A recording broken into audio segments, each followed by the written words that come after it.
Welcome to the Supreme Court Podcast.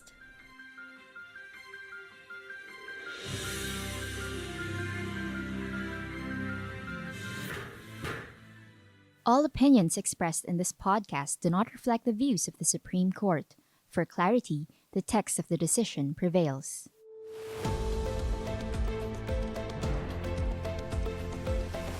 So today we are in Cagayan de Oro, where in just about a few minutes, new justice zones will be launched. One here in Cagayan de Oro City, one in Ozamis, and one in Iligan. This is a collaboration of three different agencies: the Supreme Court, the Department of the Interior and Local Government, and the Department of Justice. So you have delegates coming from Manila. So they're gathered here to launch the Justice Zone, which is specifically against online sexual abuse or exploitation of children. So these are the 14th, 15th, and 16th Justice Zones. And we are anticipating the arrival of Secretary Benhur Abalos of the DILG, Justice Secretary Boying Rimulya, and Supreme Court Chief Justice Alexander Gesmul. Hi, I'm Attorney Mike Navalio, Supreme Court Chief Communications Officer. It's the 6th of September 2024, and today we're very honored to have with us Supreme Court Associate Justice Maria Filomena D. Singh to help us understand better how the JSCC works. Hi, Justice Singh. Thank you so much for accepting our invitation. Hi, Mike, and good day to all our listeners. All right. So, Justice Singh, many are wondering probably what this Justice Sector Coordinating Council is. I mean, it's been around for a while, but not a lot of people actually know that there is such a thing as JSCC. Well, the Justice Sector Coordinating Council started in 2010 formally. It actually originated from the Judiciary Executive Legislative Advisory Council, JELAC is the acronym for that. But the principals at the time, it was Chief Justice Ray Puno for the Supreme Court, and the Secretary of Justice, the Secretary of the Interior. They felt like they had a lot of good ideas that they were bringing up in the advisory council, but which were not acted upon. And so they felt frustrated. And so they talked among themselves and decided, why don't we just do it without, involving anybody else? Anyway, we are the actors in the criminal justice system. And so they agreed to sign a memorandum of agreement. That was back in 2010. But you see, Mike, over time, the problem is it was largely personality-based and personality-driven. So if the principals are active and they have an agenda, they will push for it. But considering the nature of the job, you most often see the position being vacated sooner than we can affect these programs or reforms. And so it was really not that productive at the start.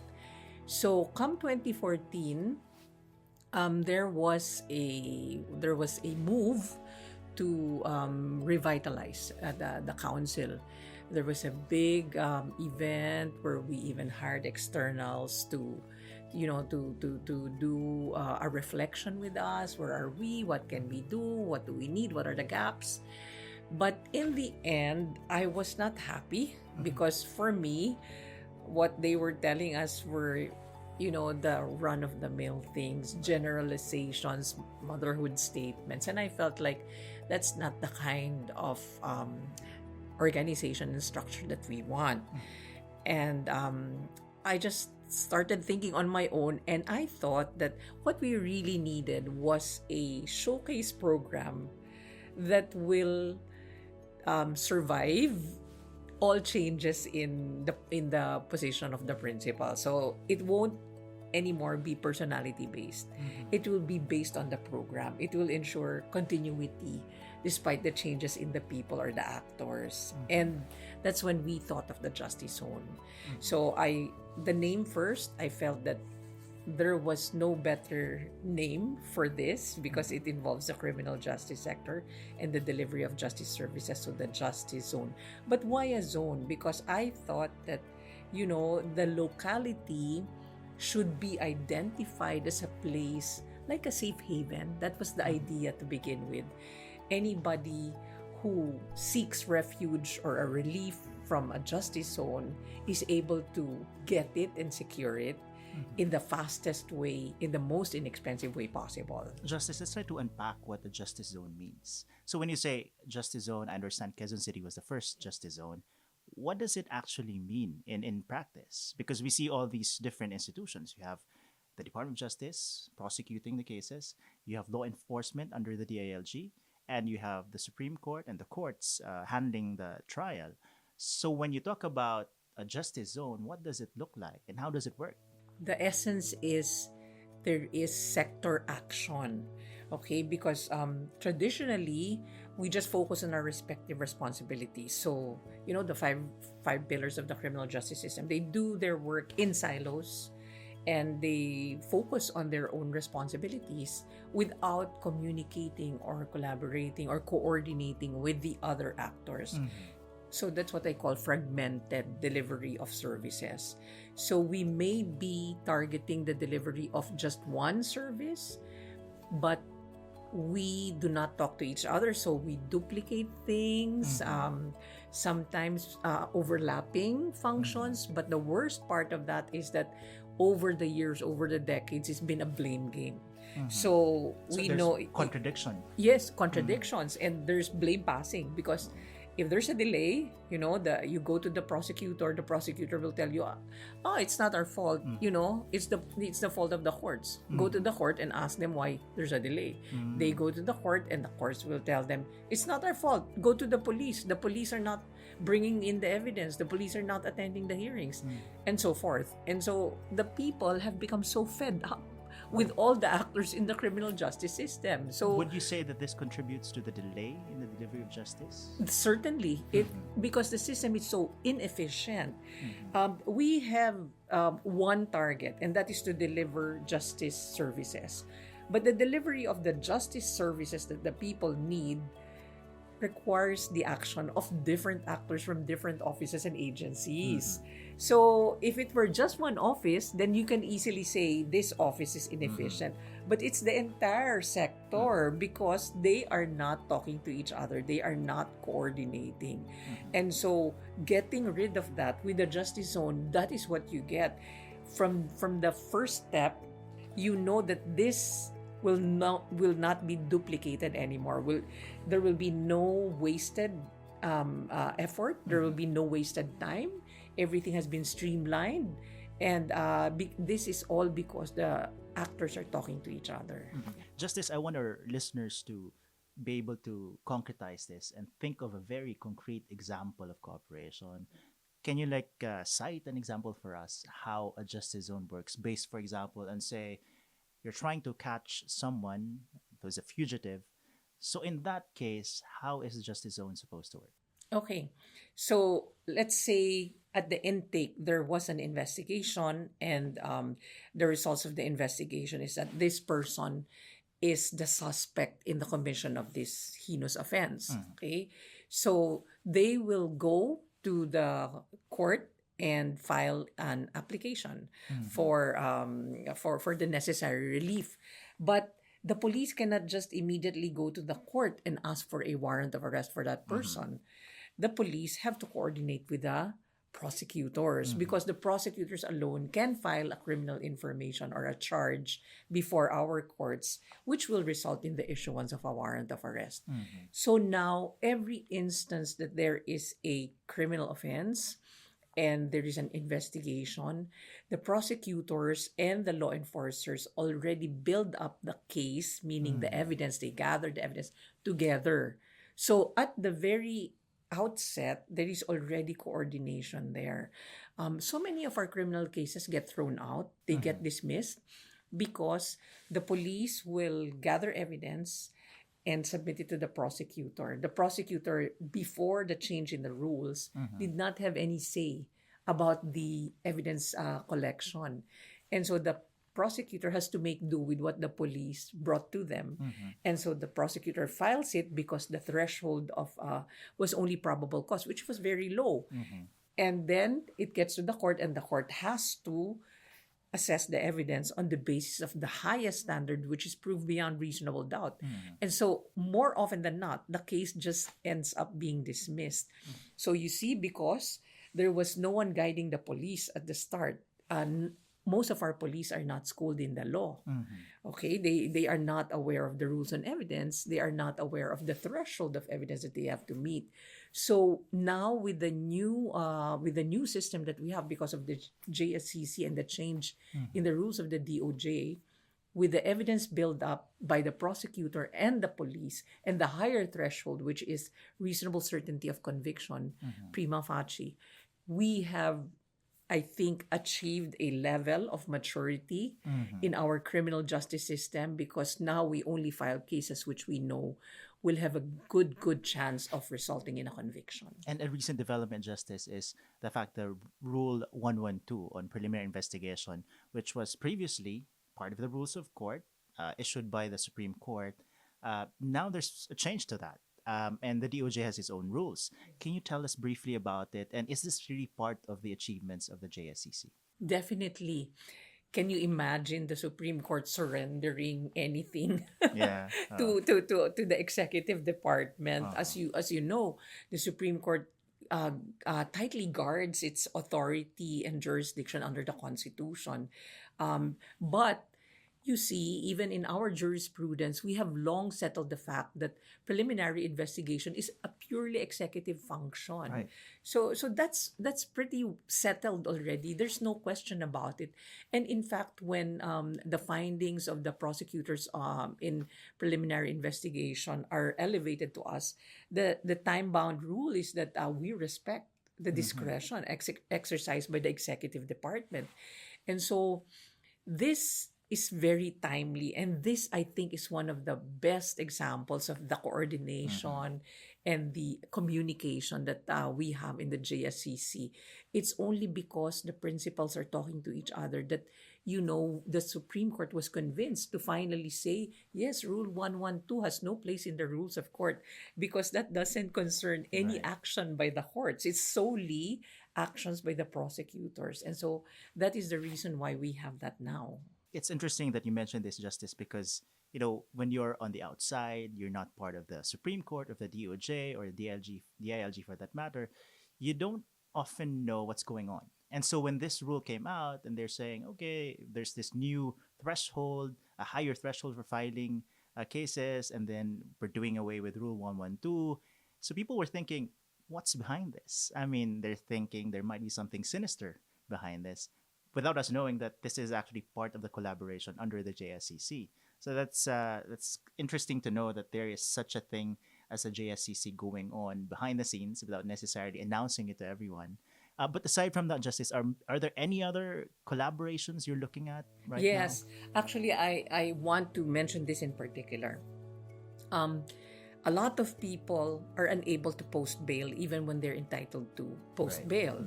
So we have cases which are, non-bailable, but we have more cases where bail is a matter of right for people. But how come so very few are able to post bail, and a lot of them end up getting detained in the course of litigation? And that is what is really congesting our jail facilities.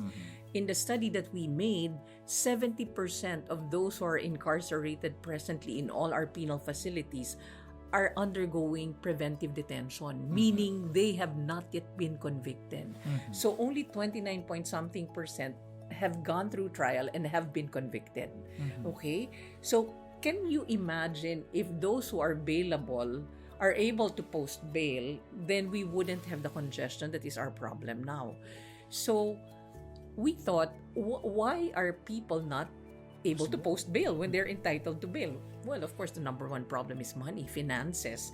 And in one meeting of the JSCC, I told the Secretary of Justice, Mr. Secretary, our problem is, etc. So I cited to him the statistics, and I told him they're unable to post bail because, Mr. Secretary, even if the bail bond guide says 10,000 pesos, where will they get 10,000 pesos? In fact, some of them tell me, Justice, not even 1,000 pesos. Yes. I don't know where to get that. And so just right there and then at that meeting, the secretary said, we'll do something about it. Let's reduce it to the minimum And for those who are indigents, let's cut it into half. And that's when the department order was issued. 2 days, only 2 days later, Mike. Can you believe that? And he cut it to 10,000 pesos. But if you're an indigent, it's even half.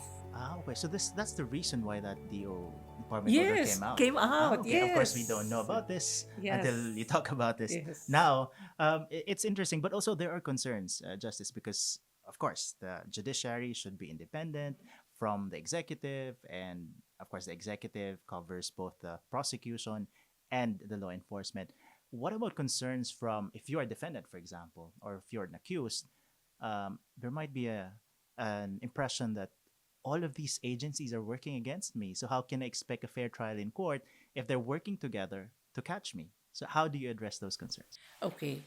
That is a very, very real concern for us. At the start, that was something that really restricted the possibilities for us. You know, the Supreme Court is probably the most tradition-bound institution among all institutions in the country. And so that was a grave concern. In fact, at the start, not all of our colleagues, were sold to this idea because they were precisely concerned about the independence aspect of it. But what we did was to ensure that when we coordinate and we collaborate with each other, we're not talking about actual cases that are pending in our courts. We are talking in general. I see. In effect, the JSCC principals do policy like any other leadership. What they formulate are general policies that apply to all, no distinctions. And so we have been able to, avoid any questions about independence because we never act on the basis of a single case. Like, for example, right now, we have many controversial cases that involve all the actors in the JSCC, but we never talk about those things when we're together, and we never take action on the basis of what's happening in those cases. We do policy on a general basis. So, for instance, the accused, and this is the greatest part about the JSCC. We started the Justice Zone. I made what I call the flow chart of from outset up to the reintegration part, the finish. And in that, you can see, this is the organizational map. You can see that the rights of the accused, on the one hand, are balanced by the rights of a victim on the other hand. And that is followed through all the chart, going up until the end. They can see at every step what are the remedies available to me as an accused. On the other hand, the victims as well, what are the remedies available to me from the get-go until the very end. So it's very balanced. If you can only see that organizational chart, I believe that people will be pleased and will be guided because probably there will be remedies there that they never thought could be secured at those phases in the case. And so I think we've managed to address the issue of independence very well. In fact, the JSCC is going to be 14 years old this year already since the signing of the MOA, and I've not heard a single question about independence in that time. Interesting. Now, Justice, you have all these in place, right? You have justice zones now from Quezon City. You now have actually 16 with today's launch, right? So, but there are specialty justice zones. How do they differ from the usual justice zones? What's the reason behind special justice zones that we put up? Okay, so after we have established several justice zones, we got to thinking that, okay, this is something that can already be replicated anywhere without locality being formally launched as a justice zone. Because that's the idea. What we want is that eventually the entire country will have justice zones in all its localities, barangays, municipalities, cities, provinces, regions. But what else do we need to do? So we thought that it was time to address some issues that are very urgent in the sector, and so we thought about trafficking. And so that's why we launched Zamboanga as our first anti-trafficking in persons justice zone. Of course, Zamboanga, we know, is a hotspot. It's both a source point and an exit entry point for trafficking. And so we thought that it was perfect. Now, what is the add-on for a specialty justice zone? It will have all the components of a regular justice zone, but it will have the add-on because it will have special activities devoted to addressing that issue, which the zone is specializing in. And so later on, we did Tagaytay, which is economic tourism. We were asking ourselves, Tagaytay, what does it stand for? To Filipinos. Well, of course, tourism. But then we said, what does tourism drive? Of course, it drives the economy. Okay, now we have to safeguard that because that's the source of revenue. And so in Tagaytay, there should be extra protection for tourists and for those areas which cater to the tourists because that is what drives the economy. And so that is the focus of Tagaytay. And then we had Palawan, of course, the green zone. I mean, the choice of Palawan, of course, that is a no-brainer, Mike. And we are recognized worldwide for this amount of flora and fauna that is found in Palawan. Of course, the coral reefs. It's in the triangle. And so we thought that, this is something that we need to do. And I'm very proud, Mike, that actually the green zone in Palawan, in Puerto Princesa, is known in the Asia Pacific region, and it's an exemplar. No, they're trying to replicate it in the other countries in the region, and so these are issues that will be with us for a long time, like trafficking, the environment, and so of course. And of course, Tagaytay with the ecotourism, that is the thrust of the present administration. And we felt that, the Justice Sector Coordinating Council has to have a program that, walks in step with the initiatives of the administration. And that's why we had that. But now we have this, the OSAEC. And so here, if you go to a specialty justice zone, you see all the regular features of a regular or a general justice zone, but then you have the extra activities that focus on the problem that we have identified in the area. And that's what is the difference between a specialty and a regular justice zone. And just for the benefit of our listeners, OSAIC refers to online sexual abuse or exploitation of children. Yes. And which brings us to the Tri-City launch this week in CDO, Cagayan de Oro, Iligan, and Uzamis. And the question, and this has been asked by the media during the press con, why these cities? What's in these cities? Why did you choose them as a Tri-City Justice Zone? Okay. I think that people know that this OSAEC and the online sexual exploitation material problem is a big issue now. It's very rampant, and that is very, very troubling. But what they don't know is that the fight against OSAEC has been here for a while. And these three cities have been at the top of the fight against OSAEC. They've had the most number of arrests, the most number of convictions as well. And that's why we chose them. Because, when you're starting a campaign like this, you have to have leaders who already have experience in it and who will be able to teach others how to do it. And so that's why we chose them. So the idea of a justice zone is a model system for the others to follow. It's not like, okay, this is a hot spot for OSAIC, therefore let's launch a zone here so we can focus on this problem. So it's the reverse. It's sort of like, as you mentioned in your speech, like a gold star or something for others to follow. Yes. Right. But what's the criteria, Justice, for selecting a certain specialty justice zones? And what other specialty justice zones are you looking at? Okay. Well, the first for choosing or selecting a justice zone, a general justice zone, we have a checklist of activities. So we go and assess. We do an assessment of the locality and check which of the activities are present in the locality. And these activities range from the activities of law enforcers up to the activities of those who work in the community for reintegration. So end to end. And when they have a sufficient number, and that number we peg at more than half, then they are viable. We call that viable.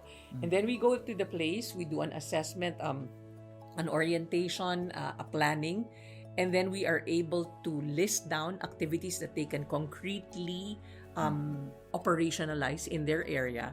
And then we are convinced, okay, this now can be launched as justice zone. So that is the normal process. But then if you're a specialty justice zone, you have to have an add-on. And that is, you have to have a certain number of activities that target the particular issue that we want to be addressed in your locality. And so, for example, in Osaek, we looked here and we said, what are the activities that are already in place that targets Osaek? And there are a lot, because precisely as I told you, they've had a long experience in battling this issue, and so there are plenty of elements that are already present in these three cities that we can use. And what's the role in all of these in justice zones? Because these are based in localities. What's the role of local government units? Oh, it's a very critical role. I always say this when we do an orientation, that the buy-in of the local government unit is essential. They have to invest in the justice zones, because the output of the justice zone will be for their benefit. It will be for their constituents. It will be for their residents. It will be for the visitors to their localities. And so it has to be symbiotic. They have to invest and they get something in return. And I do not see a justice zone succeeding without full support of the local government unit. And that is why we constantly urge them. They have to buy in. And when I say buy in, I'm not talking necessarily about finances. I'm talking about the support, the encouragement to the local actors, because a lot of these local actors are actually under the local government, So all the devolved, executive departments are under them, even the PNP, the necessary coordination. And so they have to give their support to this if this is to succeed in their locality. And what happens when the next election comes around and your partner, mayor, for example, loses the election or finishes his or her third term? What do you do about continuity? Okay, that was one of the first things that we addressed, because in the same way that was a problem nationally, because if there's a change in the Chief Justice or in the secretaries, there seems to be a matching change in priorities, no? So that's why in every justice zone we have conveners. That's like the principals, but it's it reflects the structure on the national level. And we always put the executive judge, as our lead convener, because more or less there's stability there. Whoever is the executive judge, it doesn't have to be the same person who started it, but they will carry through the agenda that we agreed on when we established the justice zone. So that's how we keep continuity. Interesting. I know there's a lot more. What sort of next steps are you looking at, Justice, in the immediate future for JSCCs? Are you planning to launch another justice zone in the coming months? Not in this year, probably, but for Osaek, we're going to launch another Tri-City in Region 8. That's going to be in the first quarter of 2025. That is a commitment we made when the principals decided to do an initiative against Osaek and Sisayem. And so we are going to launch it in Tacloban, in Ormoc, and in Calbayog. So those Another will be the Osaek. Yes, another Tri-City Osaek, Region 8. That will be first quarter of 2025. And then right now, we have pending an application or a request from the province of Tarlac, from Governor Susan Yap. They want to be the first ever province justice zone. So that's going to be very big. And so this is something that's going to try our resources and our logistical capacity, and that is why we're taking a while setting it up. But that is in the works. That will definitely happen. If not early next year, if not in the first quarter, maybe in the second quarter. And then of course, Palawan, we only launched Puerto Princesa as a green zone. The intention is to launch the entire province of Province. Palawan, because you know the critical role that Palawan plays in all of this, and so that is also in the pipeline for the entire province of Palawan to be a green zone. Right, interesting. I'm sure there's a lot more that we will see about the JSCC, so we'll watch out for it just to see. Yes. Thank you so much. This has been a very insightful discussion with you. We Thank learned you, a lot Mike. from you today. Thank you, Mike. Thank you so It was my much. pleasure. All right. And if you want to know more about the JSCC, follow the JSCC's Facebook official account, as well as the respective websites and social media accounts of the Supreme Court, the DOJ, and the DILG. And here's Stiff Atendido Beltran, Supreme Court Information Officer, for this week's Roundup.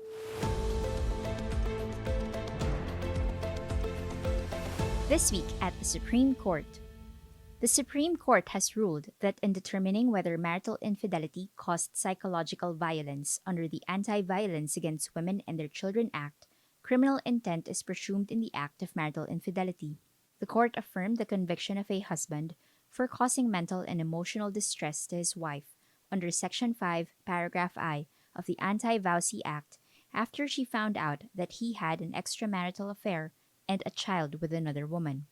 The court said that in cases of marital infidelity, the requirement of specific criminal intent to cause mental and emotional suffering is already satisfied once the offender commits the act of infidelity, because marital infidelity is inherently wrong under current social, cultural, and religious norms. The court, however, noted some exceptions such as extramarital relationships in non-traditional family setups and modern relationship arrangements with consciously consenting spouses where no mental or emotional suffering is inflicted. The Supreme Court has ruled that the National Telecommunications Commission cannot impose new rates on telecommunications companies without due process. The court set aside NTC's orders, which imposed a 6-second per pulse billing scheme for voice calls instead of charging users the full minute under the old billing scheme. The court said that although the NTC has the power to regulate rates, it cannot do so unilaterally and without basis. Instead, the rates must be just and fair to both customers and telcos, and should also cover the cost of business operations, based on data collected through hearings and consultation with participating telcos.